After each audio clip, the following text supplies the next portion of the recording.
تعالیٰ نے انسان کو اپنی عبادت کے لیے پیدا فرمایا، اسے خلافت و نیابت سے سرفراز فرمایا، عقل و شعور کی لازوال نعمت سے مالا مال کیا، لیکن انسان اپنی مادی اور سائنسی ترقی کے باوجود بھی آج بے چین و مضطرب ہے۔ اس پر خوفناک اندیشوں اور کربناک تصورات کے بادل چھائے ہوئے ہیں۔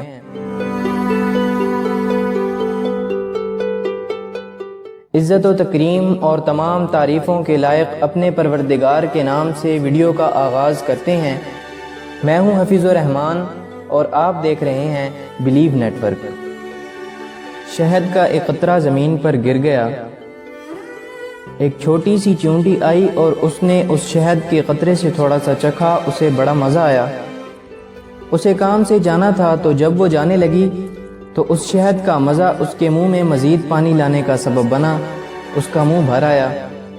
کیا زبردست اور مزیدار شہد ہے، کتنا میٹھا، آج تک ایسا شہد نہیں کھایا۔ وہ لوٹی اور شہد میں سے تھوڑا سا اور چکھ لیا۔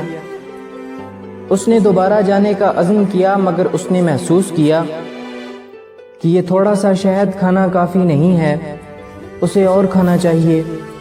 وہ رکی اور اس مرتبہ کھانے کی بجائے شہد پر گر پڑی تاکہ وہ کم سے کم وقت میں زیادہ سے زیادہ لذت حاصل کر لے۔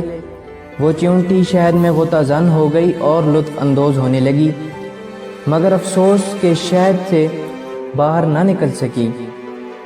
شہد کی چکنائی کی وجہ سے اس کے پیر زمین سے چپک گئے تھے اور اس میں انہیں ہلانے کی طاقت نہ رہی۔ وہ شہد میں رہ گئی، یہاں تک کہ وہ اس میں ہی مر گئی۔ اس کی لذت اندوزی نے شہد کو ہی اس کی قبر میں تبدیل کر دیا۔ ایک دانا کا قول ہے، دنیا شہد کے ایک بہت بڑے قطرے کے علاوہ کچھ اور نہیں ہے، پس جو بھی اس قطرے شہد میں سے تھوڑا اور بقدر کفایت کھانے پر اکتفا کرے گا وہ نجات پا جائے گا، اور جو بھی اس شیرینی میں غوطہ زن ہوگا ہلاکت اس کا مقدر بنے گی۔